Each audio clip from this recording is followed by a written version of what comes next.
Hello and welcome to the second episode of Hatching a Plan with me, Simon Tomes.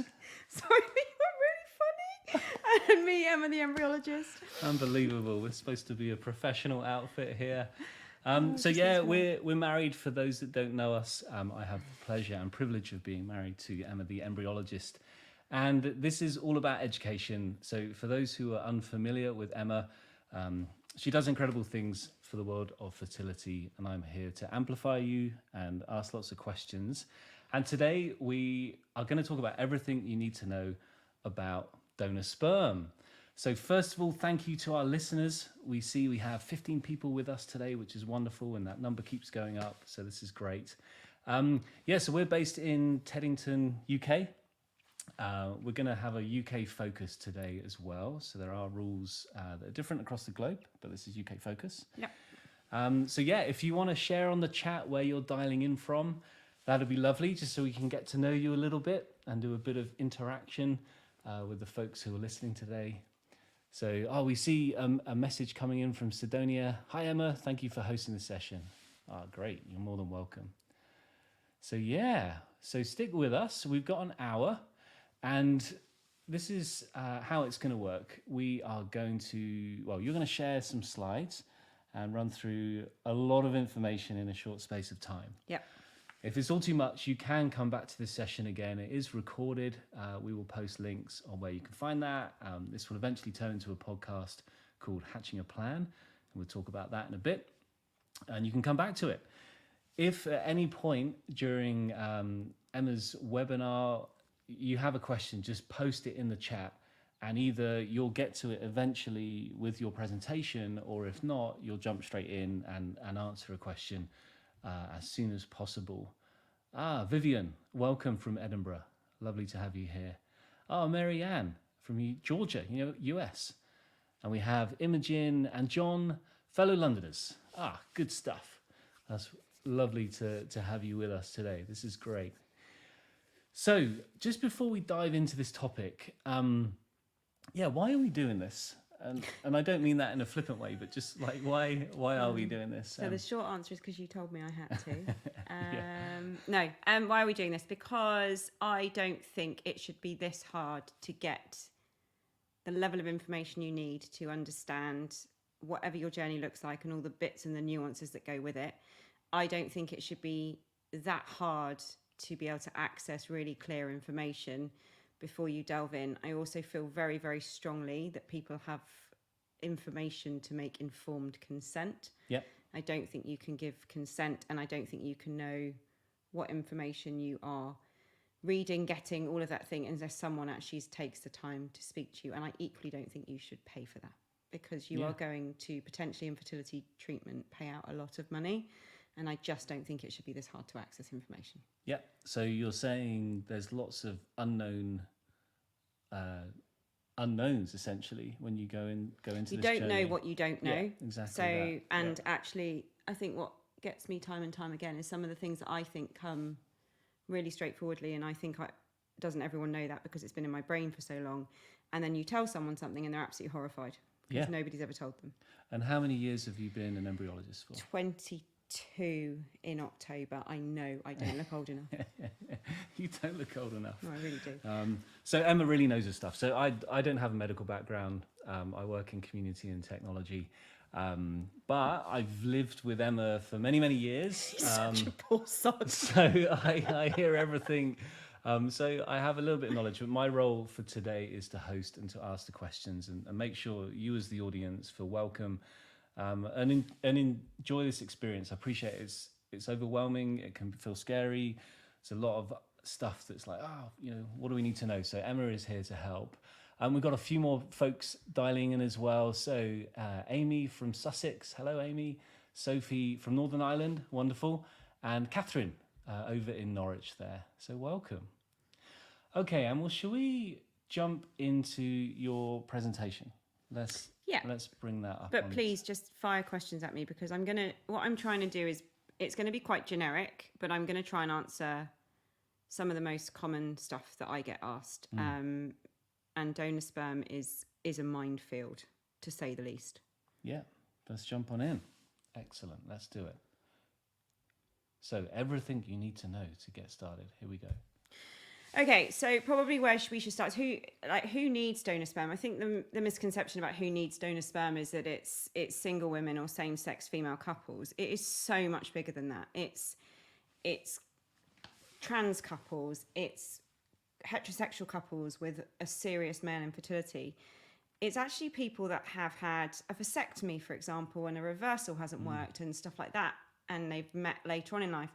It's people where there is a genetic disease, where the male partner carries a genetic disease and they don't want to go down the genetic embryo testing route, so they choose to use donor sperm so that there's no risk in carrying that disease. There's also a choice thing in this. There's some people that are in a relationship and the partner of that in that relation, the male partner in that relationship, just doesn't want to be a legal parent. Yeah. So there's that as well. So I think let's start there. Donor sperm is a massive need. It is a huge concept. It's a huge need, and there's a lot more people than you think that need it. And I probably import about 3 or 4, maybe 5 samples of donor sperm a week into a clinic. Yeah. Got it. Next slide. Yeah, go for it. Cool. Oh, and Mary Anna has shared that you must have started at age 12. Oh, Mary, that's so sweet. I did. Your backstory actually, you were 15 when you went to a fertility clinic in Dorchester. Yeah. Because your mum's a midwife. My mum's a midwife. And your sister's a midwife. Yeah. And There's nothing weird about that at all. No. And my dad was a funeral director, so I dealt with the end of it, right? But so you create life.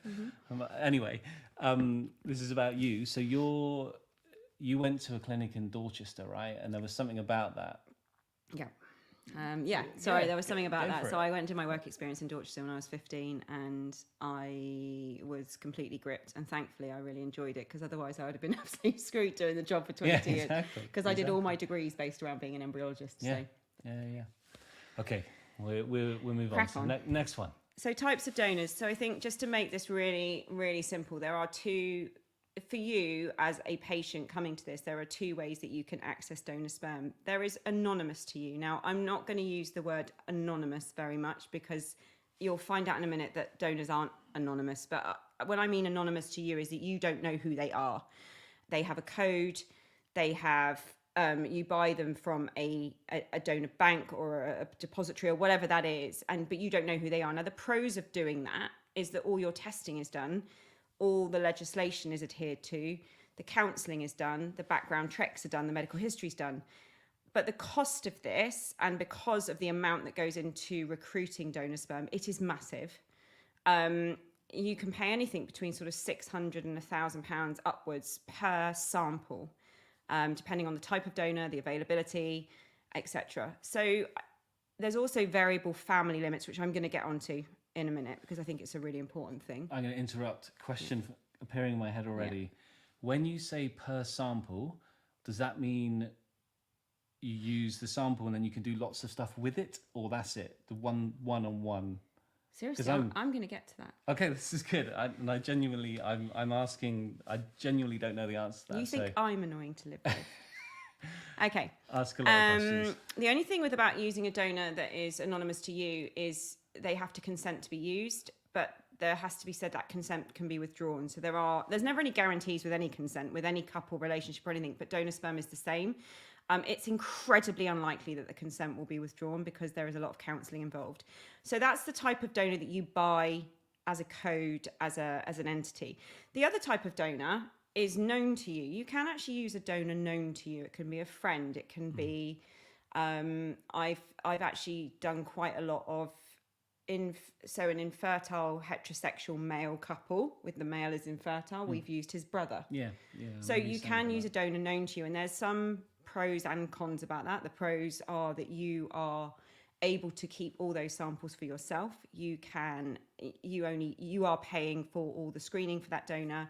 And although it sounds costly, they all belong to you, and that is one family unit, which I'll come on to. So another naive question. In that scenario you just described, is the brother the legal father? No. Okay. In the UK? Absolutely not in the UK. You hand over it. Once you have donated, the legal parent, right. Regardless, even if it's a female same-sex couple, the legal parent is the people involved in the treatment signing the consent forms. When you donate something, you donate the right to be a legal parent. So the surrogacy is the thing where it's complicated, perhaps in the US. Yeah, I'm not going to do that today. Okay, we won't do surrogacy. I'm not going to do that today. Yeah, okay. So when you donate a sample, you don't own it anymore. It's a bit like you donating your blood sample. You're not going to go and ask for it back. Yeah. You can't donate a kidney and then ask for it back. So excuse me, I've changed my mind. Can I have it back? Okay, this is getting really out there already, and we've only just started. So when you donate your sample, it is you are donating your sample. You hand over all legal parentage rights, and you sign a form to say that forms. it says I am not. You know, this is okay. Got it. Next slide, please. Next slide. Sure thing.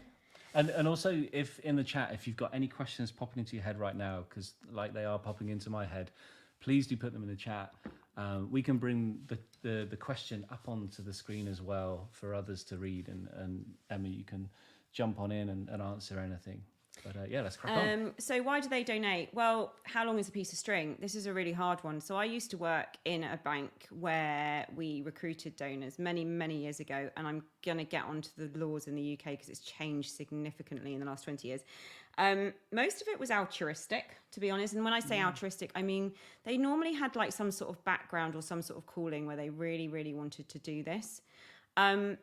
Abroad, there is a little bit of financial gain. You do not gain in the UK. You are not allowed to be paid in the UK for any donations, be that blood, be that kidneys, be that legs, arms. You're not allowed to gain anything from a donation. You are allowed expenses, but in other countries, you are allowed to be paid for certain donations, but not anything that's donated in the UK. So there is a little bit of financial element. There is always the risk that it's an ego. Yeah. It's a thing about spreading your seed. Yeah. But let me be clear. Donation is no small undertaking. So it is massive. It is such a big part of their lives for such a long time that they do have to make a massive commitment. So why is that? Why is it such a commitment? Is it because you will eventually help creating like 70 families or? Yeah. So you're like literally stealing my slides.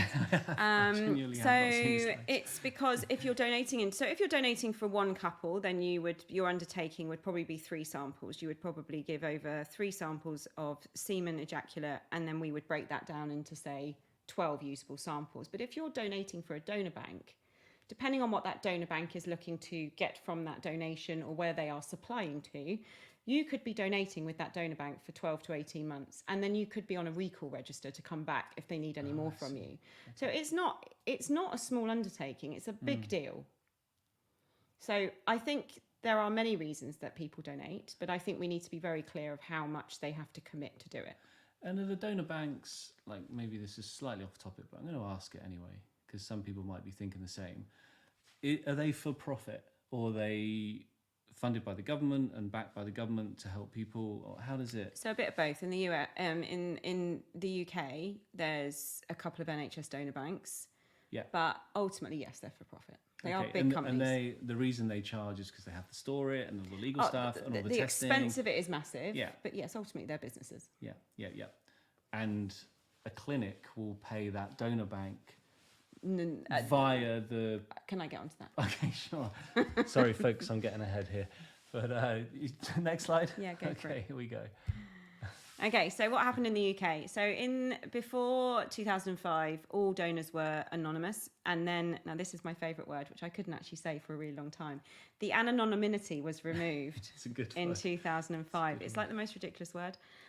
Once the anonymity, said it twice, was removed in 2005, there was a massive decrease in donations. Now, the reason that was removed was because of I think it was a big move. I can't remember. I do remember it happening because I was working in the NHS at the time, and we started trying to recruit donors, and it was nigh on impossible because there was this fear among it. But I think it came... I remember you saying it was a real...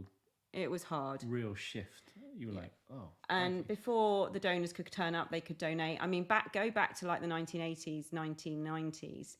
Donors would turn up on the day and do a fresh sample. Students and trying to make money, right? And just donate. It was just that was it. So then it got really strict, and we removed anonymity, and we had donors that were donating for in the law that we've got now, which is when the child is 18, they can find out the last known information of that donor, being their name and address, from what I can gather. So that's quite scary. I believe it came from the Scandinavian countries. I'm not 100% sure, so don't quote me on that. The donor is not allowed to know the reverse. Okay, the donor is allowed to know how many children have been born and what genders they are, but he doesn't get to know who they are or where they live and stuff like that. Okay. Yep.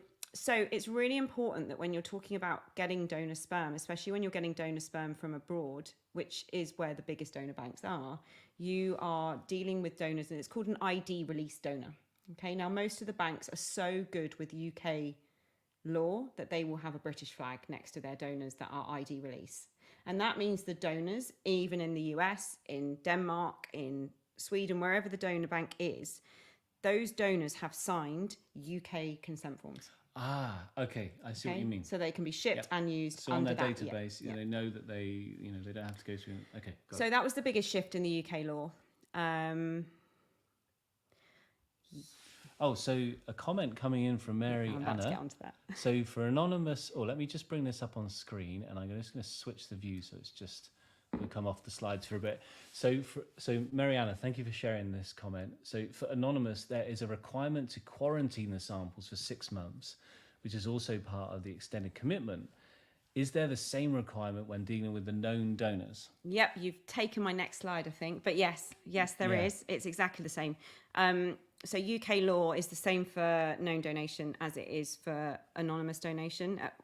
Like I said, I'm using the word anonymous loosely because it's not really anonymous. It is to you, but it won't be in the future. But yes, so actually the UK donation laws are identical. So you don't actually, when you talk about the HFEA Code of Practice, which is our governing body, who have got a manifesto that we all have to adhere to. It is a legal document. It's not just a suggestion, it's an absolute thing. The UK donation law doesn't actually talk too much about known versus anonymous. This is if you are donating sperm, these are what you have to adhere to. So is it an act in Parliament? Yeah, it's an act in Parliament that went through in 1991 and it got updated in 2008. Okay, so only 2008, so it hasn't been looked at since? No, so the Code of Practice has been changed a lot, but I think there's been fundamental changes in it in 2008. But no, I mean, it gets updated all the time, but we get like alerts when stuff have been changed for the legal. So modifications, but no actual change in law, but just... So the Code of Practice is in law, so as the Code of Practice change, it becomes law. It's a rolling thing. Yep, gotcha. Yeah. But yes, so Marianne, that is true for all. We don't really have a difference between known and anonymous. Everyone has, I have the same guidelines to follow whether I am screening for a donor that I'm going to sell, which I don't do myself, but I have done before, or a donor that we are going to keep for a specific patient who has bought this man for her own donation. Yeah. Yeah? Yeah. Great comment and question there, Mariana. Thank you. So let's bring up this one from Sarah Jane. Can donors approach the sperm bank in 18 years' time to find out the address of born children, if that makes sense? No, they can't. So no. Yep. They can find out how many children have been born and what gender they are, as far as I'm aware, but nothing else. That's as far as they can go. No, they're not allowed to hunt them down. And I guess from the altruistic side of thing, that person can then just feel good, like, oh, I've helped 20 families. Like, that's where they go to. Yeah, absolutely. Or I've helped 30 families, or I've helped 10 families. Isn't that cool? Yeah, brilliant. Yeah. Good question there, Sarah Jane. Thank you. Should we jump back to the slides? Yeah. Cool. So bring that one off, and then I think the next one's UK law as well. So, yes. So that's what I was saying. All donors, regardless of where they come from, have to sign our HFEA forms and adhere to screening rules in the UK. What's in a screening rule? It's next slide. Oh my goodness, this is like quite painful working with you this evening. I'm trying my best to ask the questions on behalf of the audience. So all persons using donor sperm. So if you are receiving donor sperm, you have to have implications counselling. It's mandated. Again, that's in the Code of Practice. And all donors have to have counselling. So if you are donating, you have to undergo counselling. So counselling is a big word. Just very briefly, what would counselling include for the donor? So it's called implications counselling. So it's implications of what your donation is meaning. So they're fully aware of the risks? Yeah, but actually a lot of the donor banks now do, obviously there's a lot of medical history checks and stuff, and actually the counselling is more, I think from experience, they actually have quite a lot of like mandatory conversations as they go through the recruitment process to make sure that they're doing it for the right reasons, to make sure their mental health's intact, all of those things, and they have to have implications to understand what this means for them in 18 years' time. And if you are receiving donor sperm, you have to have implications counselling as well. If you are bringing a known donor to the clinic, you all have to have group counselling. Yeah, group. So you have group counselling, single counselling. There's a lot of it involved, and it's all mandated. And so you can't go, no, not doing it. And if you say no, not doing it, then you can't go. You can't use it. Okay, got it. And for the mandated for any person using donor sperm, like what is it, again, just implications? You use the word implications. Yeah. So people letting themselves know what they're signing up for. Yeah. Sophie's asking me a question. I'll get to in a minute. Yeah, let's get should we get Sophie's question up? No, because I'm going to go to screening. Oh, okay. So I think I'm going to cover Sophie's question in a minute. Okay. Screening. Hey, there we go. This isn't all of it, by the way. This is like just to give you a ballpark of what we have to screen donors for. So in the HFEA, there are mandated screenings, there are ethnic screenings, and there are screening that is being done by certain donor banks as extra, plus or minus too much. And that's very much an opinion and a choice and all of those things. So mandated by the HFEA is every donor must be screened for all virology, so HIV, Hep B, Hep C. They must be screened for gonorrhea, chlamydia. They are also screened for the carrier status of cystic fibrosis because it's so common in the population. They have a carrier type, which is to check that all their chromosomes are in order.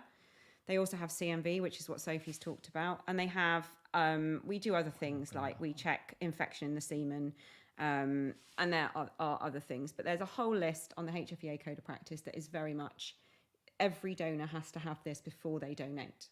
Okay. Now, before they donate is a bit loose. So legally, I have to have HIV, Hep B, Hep C, Hep B core before I store. I am not allowed to put any samples in my tank before I have those results. Oh, of course. Cystic fibrosis, carrier type, CMV, all the others, you can wiggle a bit. You can do them later, but you cannot use any donor sperm. I suppose in my head, I'm thinking about a known donor situation. Yeah. You can't use any known donor sperm until you have all those results and it's been in quarantine. And you put them in a separate tank for cross-contamination risks and all of that stuff? Yes. Okay, gotcha. So in answer to Sophie's question, CMV is cytomegalovirus. Now, I have a particular bugbear about cytomegalovirus, and I have to put my filter on a bit here because as people that know me know, I don't have one. Cytomegalovirus is a bit like chickenpox. It's something that you generally catch as a child. It's like a common cold. It's not a very nice virus. The reason they talk about it so much is because it's absolutely tragic in pregnancy. If you catch CMV in pregnancy, it can be catastrophic to the pregnancy. In all fairness, it's the same as if you catch chickenpox in pregnancy. It's the same as if you catch herpes in pregnancy. All of these things are part of the herpes varicella family, and they are really, really bad. The problem I have with CMV is we are told to encourage patients that if they are CMV negative, so most patients have screening themselves before they pick a donor. Okay. So if they're CMV negative, they should try and choose a CMV negative donor. I can't understand that because a CMV positive donor does not have CMV. It means that he has had it as a child because we do two tests. We do what's called an IgG and an IgM. The IgM is for current infection and the IgG is or is it the way around? I'm not a virologist, I'm not going to pretend to know. One of them is for current infection, one of them is for you have had it, but you are not currently infected. So you would never allow a donor to continue to donate with a current infection. And because we know the difference, we would say, right, you've got a current infection, you can't use those donors, right? So my question to anyone is, how can someone who has had CMV as a 4-year-old give a woman CMV? The answer is it's a theoretical risk. It's never happened. I can't see it ever happening, but we are told to encourage you to pick a CMV negative donor if you are CMV negative. I find it mind-blowing that it hasn't been removed, but that is what CMV is, and that's what Sophie is asking. So I'm very much, I sit in a clinic now where we are doing the guidelines, we're sharing it, but it's not mandated. You can choose a CMV positive donor and sign a waiver because it's bonkers, if you ask me. Yeah. You can't give it's like me trying to give you chickenpox. I had chickenpox when I was 3 years old. Yeah, exactly. I can't give you chickenpox. So I don't get it. I'm sorry, I don't get it. But anyway, so good bit of honesty. And Sophie, hopefully that has helped answer your question. If you've got a follow-up to what Emma's just shared, then please do jump in the chat and let us know. And Sarah Jane, thank you for sharing. Yeah, we had our implication counselling on Friday. Oh, wow. There you go. Very recently. Counsellor just asked key questions. Yeah. Ethical based ones mainly. It was interesting. Okay. Yeah, it's really thank you for interesting. sharing that. Yeah. I've sat in on a couple of them. They're really good. Yeah.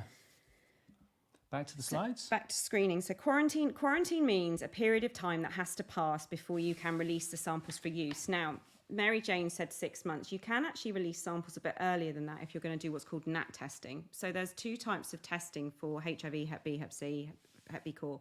You can either do antibody testing, which is really effective, but you then need a 6-month window to make sure. The reason you have to have these quarantine periods is because the HIV, for example, can take up to 6 months to show up in the blood.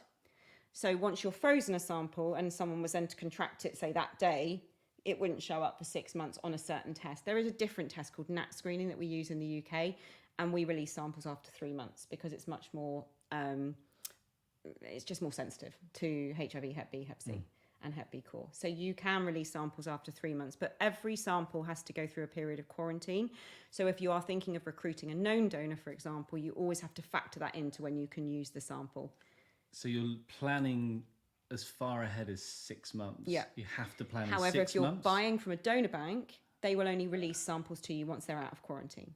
They will only sell samples that are out of quarantine, right? So that's another one of the difference between knowns and anonymous. Yeah. Okay, got it. So if you're buying from a donor bank, they are only selling what has come out of quarantine. They're not. They might actually, if you really wanted a donor and it's on their books, but they've sold out of what, like by the by, is a little bit like a catalogue. They might say to you, I have got some, but it's in quarantine for another 3 months, and you can reserve some. Okay. Yeah, reserve. but he then has to have all those bloods cleared, and if those bloods don't come back cleared, those samples are destroyed. And maybe because you don't work in a donor bank, but do you, like when you reserve, do you literally pay a deposit and say, right, I want to reserve that?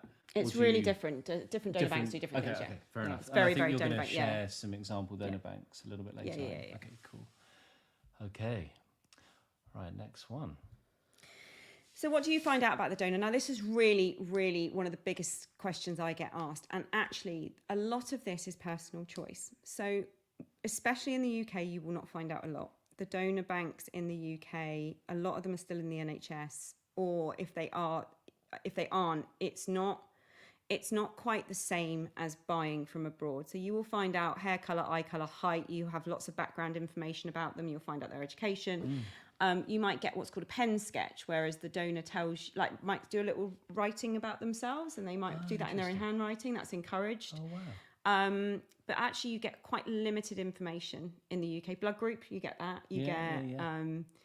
Again, it depends, but you're not going to get pictures in the UK from the UK donor banks. Now, if you go abroad, it's almost the sky's the limit, and you can actually choose not to see it because the donor banks are very good at putting up the front information, but you can then pay into behind the paywall, and you can start looking at baby photos of pictures and teenage photos of these guys. Really? Wow. And you can see pictures of them. Oh my goodness. So this has become the real problem with the word anonymous, because now we have AI and generations and all that, and you can stick someone's picture into Google and it will come up with who that person is. Oh yeah. So it's a really challenging time. However, it's not illegal. So I always say to people, how much do you want to know?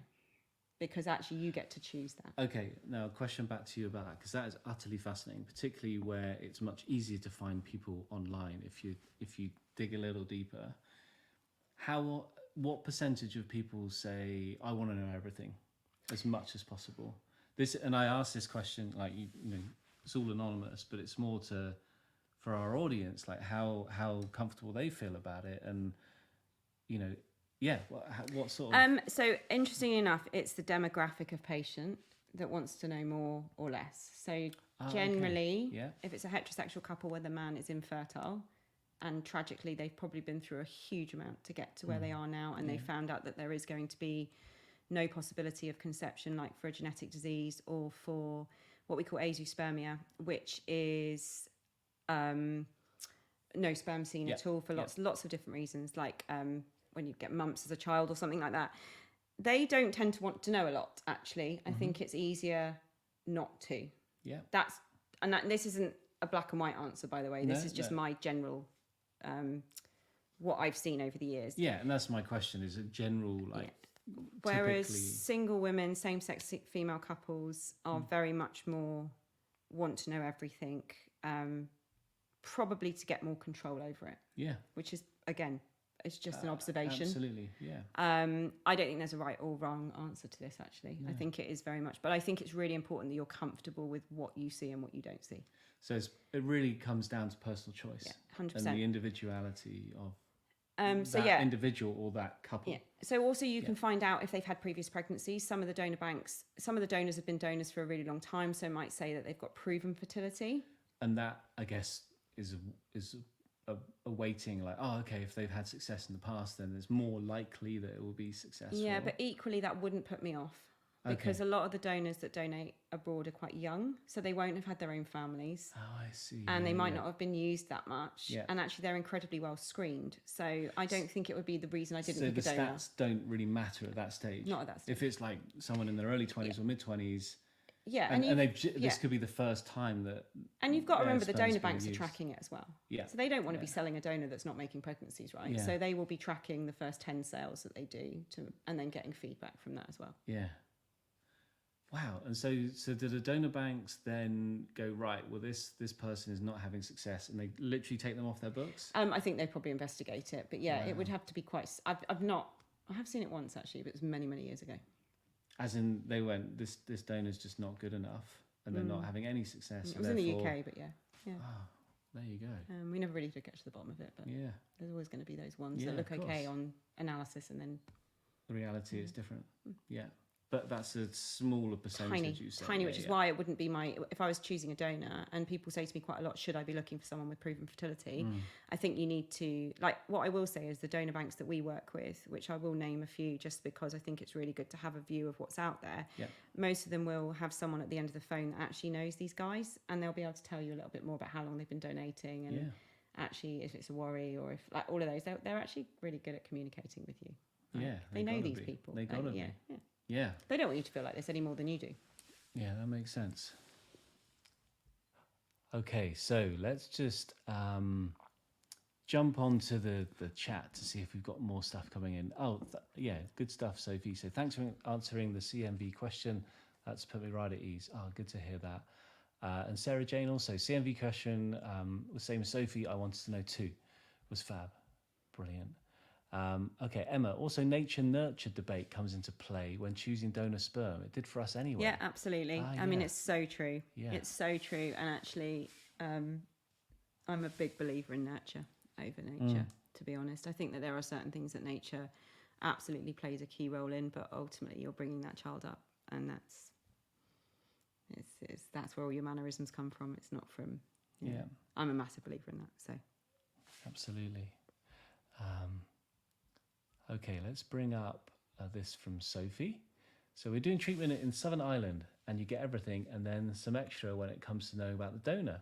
My husband has azoospermia due to the mumps, and we have gone through to wanting an anonymous donor, to wanting to a known donor with all the information. The process is a whirlwind. Thank you for sharing that, Sophie. So it's interesting you talk about Ireland, because obviously Northern Ireland is part of the UK, so they come under the HFEA. Ireland doesn't. Of course. So Ireland still have access to anonymous donation, which actually when you're trying to ship, which I'll come on to in a bit, when you're trying to ship sperm between countries, it can be quite challenging. Yeah, I bet. Because of the rules and stuff. So especially when it's Ireland, because it's so close.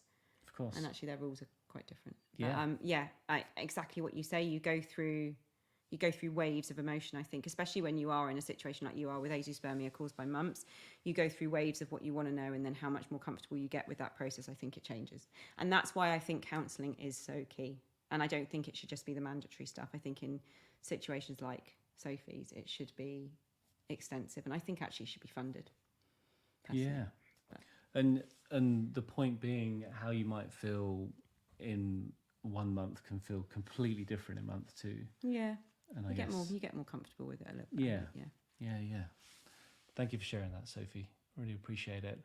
And a comment from Amy. So my husband wants to use a donor that has the same similarities, so we'd like to choose from photos. Yeah. But we are debating whether to see adult photos of the donor. So again, I would speak to the donor bank that you're looking at. If you find someone that you like, it could be that the donor bank will help you with what photos you can and can't access. I don't know, and I can't comment, but I know that there's the option to see children's, like the child photo rather than the adult photo. Whether or not that can be split up, I don't know. But I would definitely get in touch with them and be really honest about what you're struggling with, and they can help you. They're really good humans. So Yeah. you know. And just to add, Sarah Jane, appreciate you sharing this There you advice. go. Amy, check out the European Sperm Bank. We could hear our donor's voice and see a pen sketch of him as a grown-up and saw baby pictures. They also have free shipping offer at the moment. We bought our sperm on Friday. Well, that is new to me. You just taught me they do that. I knew the donor voices was coming. I didn't know it was out actually. Oh wow, fascinating. So yeah, it's getting different. It's changing. You know, the landscape is changing, and I think it is very much about how comfortable you are. But the reason of me doing this is to make sure that you're aware that this is what's coming, because actually there can be a lot of shock involved in this. Oh my God, I wasn't expecting to see that photo. Of course. Yeah. Okay, let's move back to the presentation. Next slide. How much do you need? Now, this I can honestly say is the most common question I get. How much do you need? I mean, yeah, because So if anyone, and everyone here must follow me on Insta, because otherwise you wouldn't have known about the webinar unless you've come from LGBT mummies. But ultimately, on my webinar, on my Instagram last night, I put, let's talk about family, not just baby. So when I talk to patients about donor sperm and how much you need, I'm constantly talking about the need to think bigger than the now. Donor sperm is not an endless supply. And the worst thing I have ever seen in my career is a couple that came through, used donor sperm, had a child, and then there was nothing left for a sibling, and they had to then go to a different donor for a sibling. Yeah. And the trauma that came with that was massive. So Sarah raises a very good point there. How much can you afford? 100%. And that's why I think it was interesting to put up the anonymous versus known and how much it all costs, which I'm going to get onto in a minute. But ultimately, the question you ask is, how much do I need? Yeah. So one sample is one cycle of treatment. So most people come to this, depending on what circumstances they're in, thinking about doing IUI donor. So IUI donor is insemination with donor sperm, and the success rates vary depending on the age of the woman being inseminated, but it ranges from 8% if you're in your late 30s to 15% if you're under 35, okay? So on average, it's going to take you 3 or 4 cycles of IUI potentially to have that first pregnancy, and that is 4 vials of donor sperm, 4 vials or straws. We either freeze them in vials or we freeze them in straws, depending on where they come from. It doesn't really matter. It doesn't make any difference to the quality of the sperm. It's just how they're stored. So by then, you've already gone through 4, and then you've potentially got to buy another 4 because you might want a sibling later on, or you can reserve another 4. So how much you need is what are you planning on doing with it? So if you think that, like I said, if you're thinking about children and all of that, so a lot of donor banks will allow you to buy a group of sperm and ship it, and some donor banks will allow you to reserve some and keep it in their bank, so that if you don't use it, they'll buy it back, or they'll give you a partial refund. Okay, yeah. Something like that. Yeah. Once it has left their clinic, they won't buy it back. Understandably, because they don't know what's happened to it. Yeah, of course, they can't risk. So there's that option, but I will say that one round of IVF where you collect lots of eggs, we only use 1 vial of donor sperm. One sample. Just say that again. So one IUI, so one insemination where there will only be 1 or 2 eggs because you're using a woman's natural cycle, right? That will be 1 vial of 1 straw of sperm. Yeah. One round of IVF where you collect lots of eggs, 1 vial. Okay. 1 treatment, 1 sample. Yeah. Okay. Right. So let's cost it out. Yeah. If you are looking between 8 and 15% per treatment cycle, depending on age, and you need 4 rounds or 3 rounds of IUI, by the time you've done 3 rounds of IUI, you've spent approximately £7,000. Because you've done all the IUI treatment, all the scans, all the lead up, all of that, and you've bought your sperm, right? But you've had 3 goes, and essentially you've probably released 3, maybe 4, maybe 5 eggs. With me? Yep. Right. 100%. Yep. IVF, you do 1 cycle of treatment, you collect lots of eggs. When you say lots, what do you mean? Well, it depends on your personal circumstances, between 5 and 25. Okay, so depending range, on your own personal circumstances. And in fact, IUI for some people may be better because they're not going to collect any more eggs than they would in an IUI. That's a completely different conversation that I haven't got time to get into. In most people coming to this at their mid to late 30s, they will collect a reasonable number of eggs. My average number of eggs at the age of 36, 37 is 14. that I collect in a cycle of IVF. You then fertilize all 14 eggs, or try and fertilize all 14 eggs, with 1 vial of sperm. And not only can you have embryos to put back and have a baby with, you've got embryos in the freezer. Yeah, yeah. And that is about £8,000. Okay. So the question has to be, yes, this is all a great idea if you're going to have 1 cycle of IUI and it's going to work, but we need to get our percentages in order. Yeah. Because actually when people say it's cheaper, I'm going to do IUI, is it? Is it? Yeah. And to your point about think beyond the now, think family over baby, then I can understand why you encourage people to think beyond like, the initial cost. Yeah. It's beyond that. Because it's bigger than that. So Yeah. I always urge people to say, yes, in an ideal world, I'd love you to have 1 IUI for this baby and 1 IUI for that baby. But the realistic value of that is that's just not how it happens. Yeah, I get it. So That's fascinating. but 1 sample per treatment, regardless of that treatment. Yeah. Got it. If you have a question about costing, please go for it in the chat. Appreciate when it comes to numbers and how much things cost, it can get quite confusing and overwhelming. I think someone asked a really good question up here, and I think we did missed we it. miss it? Okay, let's have a look. This one. Okay, so let's Because bring actually- this question up. Yeah, apologies, Sarah Jane, for missing this one earlier on. So the question is, we are using donor sperm, but they made me complete blood tests too, for female profile, for hip, etc. Why is this? Seems strange because we are doing IUI with donor sperm. I would understand it if we had to create embryos. Because IUI donor is a licensed treatment. So with a licensed treatment, so there's treatments that we can do in the clinic that aren't licensed. So IUI partner is not a licensed treatment. But IUI donor is a licensed treatment governed by the HFEA, so the same screening rules apply. So when we are performing a licensed treatment, we have to have virology for both parties, regardless of what we're doing. I hope that helps. Yeah, But it's I licensed. see. It means we are regulated on it. Yeah, We're not regulated on timed sexual intercourse. We're not regulated on ovulation induction. We're not regulated on IUI partner, husband, because you're having intercourse anyway. But we are regulated on IUI donor. I see. Does Yeah. that make sense? Yeah. Hopefully that helps answer your question there, Sarah Jane. Thank you for asking, and sorry we missed it a little bit earlier on. Okay, let's bring that one down.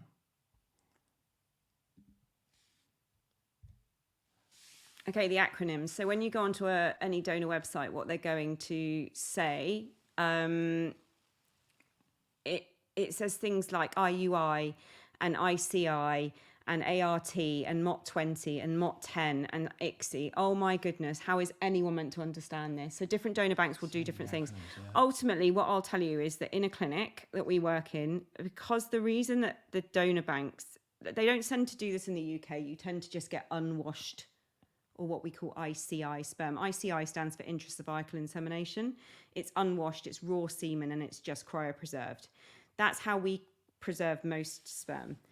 In donor banks across the world, you've got to remember that they are able to send donor sperm to doctors' surgeries for insemination. They do not need to go into a fertility clinic in certain countries. In the UK, all treatment with donor sperm has to happen in a fertility clinic under a regulated body. That is not the same in the rest of the world. So Yeah, they are yeah. catering for the whole world. Yeah. So you will pay different values for different things. So an IUI sample is a washed sample. It means it's already been washed out. An ICI or an unwashed is actually what I would prefer because I'm going to wash it anyway because it's part of my process in my laboratory. Yeah. An ART, an ICSI sample, these might be cheaper because they're just lower motility, but you can more than happily use them if you're going to do egg collection in ICSI. And the MOT20, MOT10, it actually means how many million motile sperm there are in it after thawing. Okay. So all of these things are options, but I would speak to the people that you're, like when you know what treatment you're having, speak to the embryology team because they'll tell you exactly what to buy. I got it. So we have a question from Sarah Jane again. So thank you, Sarah, for keep the questions coming. This is great. So would that, so following up on the previous point, so would that mean an IUI IVF baby is a safe way of conceiving? And there's a follow-up question here, meaning less risk of diseases? No, there's no evidence for that. So IVF, ICSI, all of those things now. There was a paper that came out in 2012 that's actually been slammed a bit recently because going back to when anonymity... See, I told you I can't say it. It's a tough word. Anonymity was removed in 2005. The reason they did it in 2005 is because ICSI had become this really big thing. So we were actually using less donor sperm because we were able to treat more infertile men. Yeah. So they did it at that stage where it was its lowest use because they were trying to impact the least impact. In 2012, a paper came out saying that IVF and ICSI babies were exposed to more disabilities.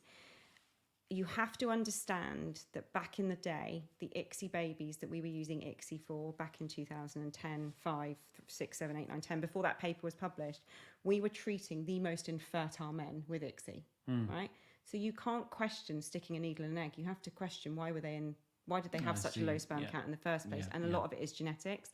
If you did that test again now with the way we do fertility now, and people have done it, there is no difference between natural conceived babies and IVF and ICSI babies. I see. The risk is the risk. It's the same. So no, I don't think that's it's not a thing anymore. Okay, good question there, Sarah Jane. And another question coming in from Samantha. My IVF clinic makes you send 2 over for 1 cycle in case one has an issue. How do you handle that as you have to buy more, which may not be used? It depends what treatment you're having, Samantha. I think that's really mean. I think if you were doing IVF with your donor sperm and we had prepared you for the fact that on the odd occasion it might not make it to a good enough sample for IVF, I would convert to ICSI without any qualms at all. I would have that conversation with you. So yeah, she said she's doing IVF. So I would have the conversation that if it doesn't prepare well enough for IVF, you're happy to do ICSI, because if you look at the cost difference there, you're talking about 2 vials of donor sperm, which is actually quite a lot of money. And quite unnecessary, unless you're going to keep that second vial for a future cycle. And I don't think that's obviously what we talked about earlier about sibling use. So I think there's conversations to be had there, and they just need to be a bit, work with you rather than mandating stuff. I would never mandate someone has 2 vials if they understand that I might need to convert to ICSI. Yeah. So. Yeah. Hopefully that answers your question, Samantha, and keep the questions coming if you've got any follow-up on that. Okay.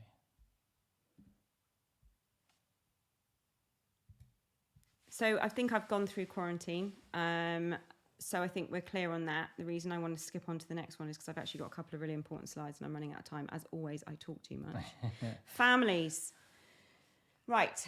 This is a really big one that nobody knows to ask and nobody should ask and all of those things. In the UK, every donor, whether it's created in the UK or being shipped in the UK, is only allowed to create 10 families. That does not mean 10 children. That means 10 family units. Ah, okay. Okay, so one family can have 3 children. They're still a family, so they'll be brought up as siblings. Yeah.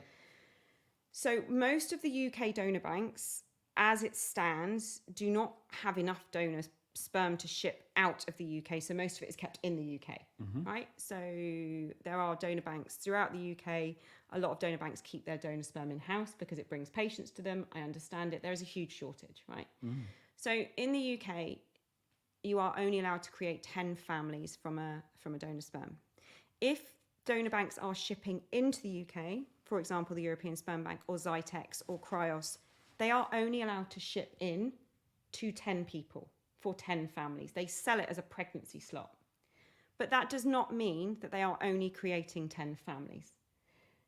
There are some donors that have 75 families worldwide. Because they're beyond the UK. They're beyond the UK because they're selling it everywhere, right? Yeah, I get you. Now, some donor banks will limit the family of a donor and make you pay more for it. Some donor banks are quite open and will say this is a 50 family limit. But these are the questions you need to ask. The donor you're being sold, what is his family limit? It'll only ever be 10 in the UK. Categorically, it's against the law. But how much further reaching is that? Because I think a lot of people need to get their head around that.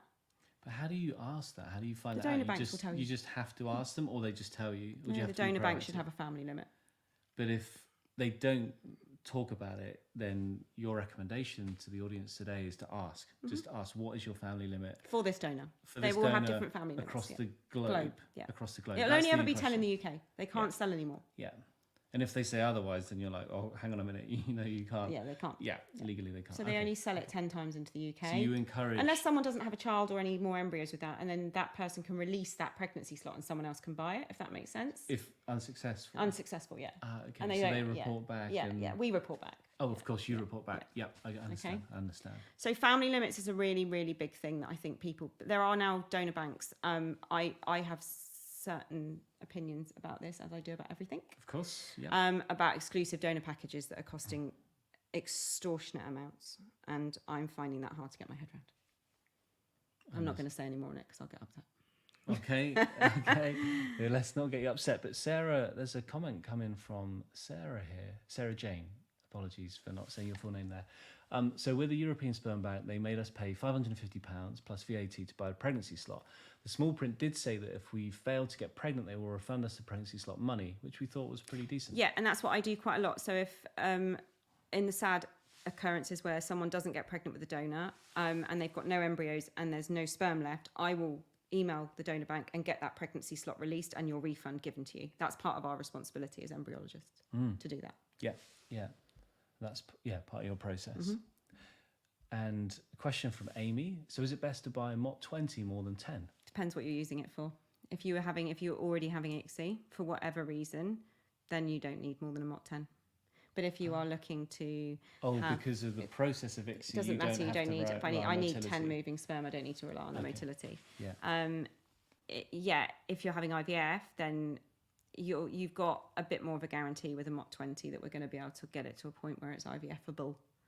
So my ignorance here, because if it's an ICSI treatment, you are actually going in physically finding those sperm and pulling them into so I've got 10 eggs. I need 10 sperm. I see. And but with IVF, you need a count of about 6 million motile post-washing to be able to mix those with those sperm and eggs to be sure that you're giving the patient a really good outcome of IVF with the eggs and the sperm mixing together. So motility is less important in ICSI? Yeah, 100%. Okay, got it. Thanks for your question, Amy. Okay, let's jump back to the slides. Next one. Yeah. So I haven't got as long as I wanted on this because it's expanded carrier screening is what you're going to see a lot about donors. Now, expanded carrier screening is what doesn't really happen in the UK much. It does in certain ethnic groups. It's when we're looking for recessive genes. So a gene is something that causes disease, and when it's recessive, you need 2 copies of that to cause the disease. Cystic fibrosis is the prime example of this. If mum carries a CF gene and dad carries a CF gene, you have a 1 in 4 chance of having an affected child. So what the donor banks are doing now is offering expanded carrier screening on their donors. And the thing is with expanded carrier screening, in certain ethnic groups, it's a thing, right? It's certainly in Jewish communities or in there's certain Middle Eastern cultures where they marry their cousins quite frequently. You end up with quite a lot of genetic disease because of the closeness of the breeding. So a lot of donor banks are offering expanded carrier screening, which means you then get a donor, but he carries, cystic fibrosis is mandated because it's so common, but I'm saying things like deafness, or they carry this or carry that. Yeah. And then you're put into the situation, well, hold on a minute, I know that about that donor. Am I going to get screened for it? What I will say is we actually mandate screening once you know, because not to do it feels like negligence on my part because I know something and I need to help you unknow it or at least deal with it. But if you then have a carrier screen that's not the same as the donor's carrier screen and they range from 100 to 600 genes, you get into this seesaw of events where you might know more about you than you know about the donor. Yeah. And I will say that the bigger it gets, the more you're going to find. It's a bit like looking harder, you will find it. Yeah. And it's still quite rare. But just be warned that they are doing this now. It is a very normal thing. I actually don't think it's a bad thing. I'm not a big fan of the massive 600 gene panels because a lot of them are incredibly rare. But I think that the best way to handle it is if you want to pick a donor that's has recessive carrier screening, I would get tested for just those genes rather than opening yourselves up to a bigger can of worms, just to know you're safe. Yeah, that makes sense. Sound advice. Follow up from Amy, just to say, it's just a statement as opposed to a question, but Amy, thank you for sharing. Okay, thank you. We'll be having ICSI, and I had 17 eggs last cycle. Mott 10's fine.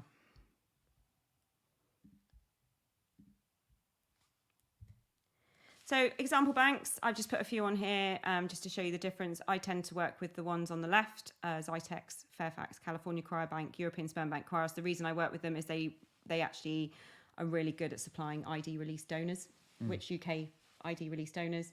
They're incredibly fair. They ship very well. They no problems at all. They're very easy to ask questions to. They're very responsive. And the UK donor banks, we work with all of them straightforwardly. If they will release the sperm, they definitely have less choice, but they're all equally as good. Like I said, there are also clinics that have their own in-house donor banks. Yeah, so. Great. So Mariana, a comment from Mariana.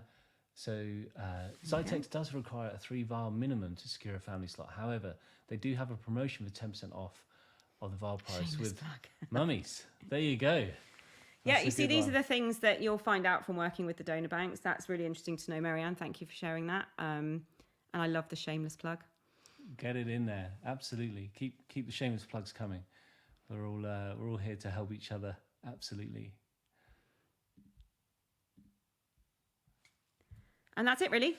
We've only actually got a few minutes, so I hope that's been helpful, because I could go on about this all night, and it's an incredibly nuanced topic, but there's nothing worse than feeling alone in this. It is very hard to negotiate and navigate donor sperm buying and understanding it.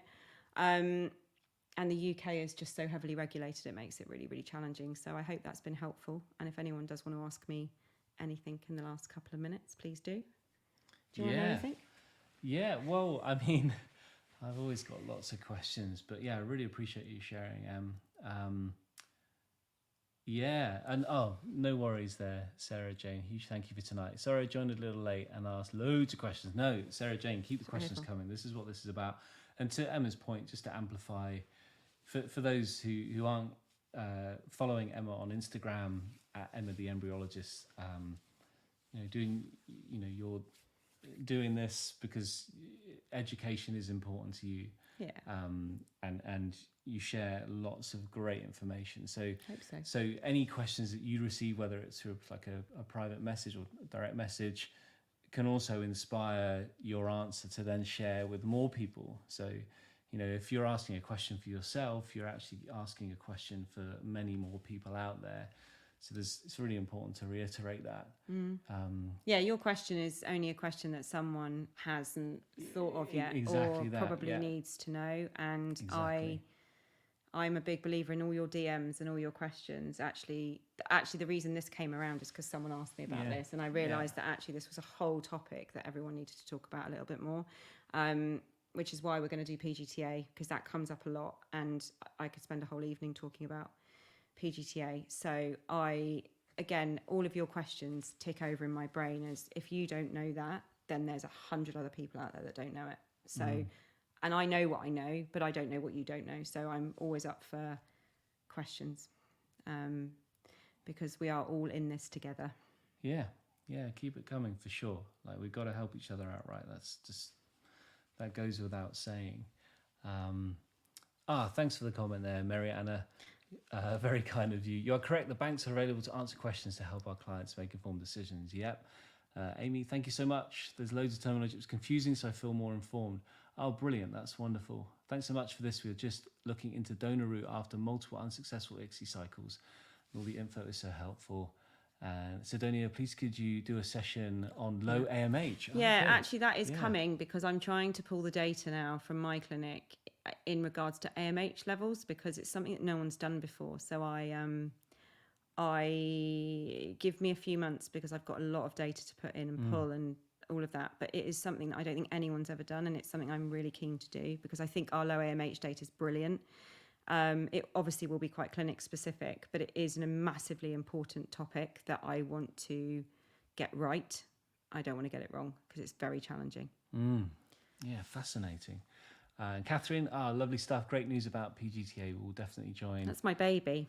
So I'm actually really I'm a genetic disease expert. So it's this is my thing. So.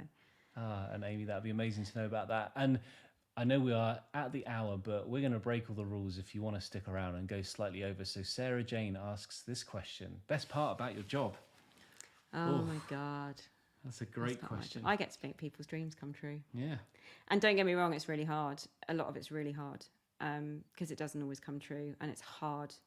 But I get to be the person that holds your hand and I get to be the person that hopefully makes it better. And even if the outcome isn't what we want it to be, I always say that the main part of my role as an embryologist is to get you pregnant.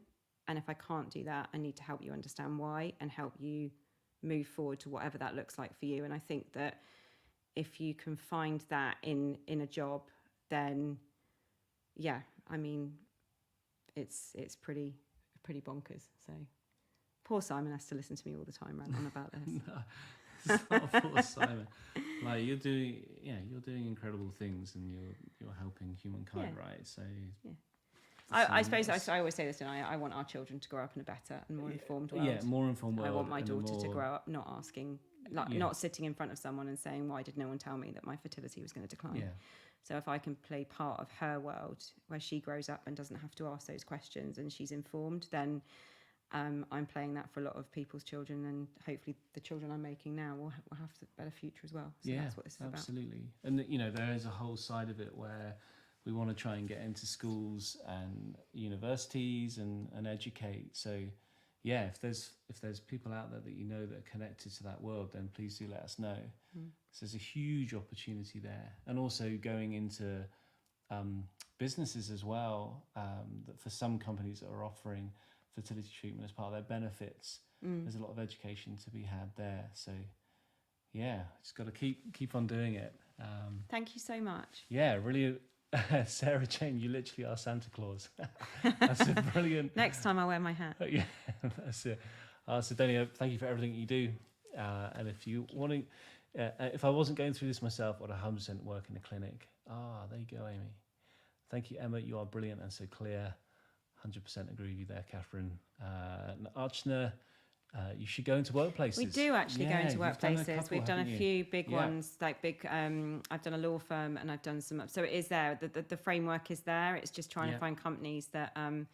I think the talk was we've spoken to companies like Meta and places like that do offer fertility benefits. So we're on it, Archana. We're on it. It's very very much my. It's our thing is to make employees' lives better as well, because fertility in the workplace is also a massive passion of mine, that people shouldn't have to hide that they're going through this because they're worried about career. So that is something that we're working with my patient services manager and stuff does quite a lot of that as well. So that's a really big part of it. And that's a big topic. Let me isn't it? know You if your talk bank's about up for it, Arch. No, I'm there. that. Yeah. Anyway, we'll let you go. Thank Thank you so so much. Yeah, thanks so much for joining us today, folks. Do keep the questions coming. Please do continue to follow Emma, the embryologist, on Instagram. And it's a pleasure hosting today. And we will see and hear from you another time. But for now, please do take care, and we will speak with you soon. Bye for now, everyone. Good night. Take care. Bye.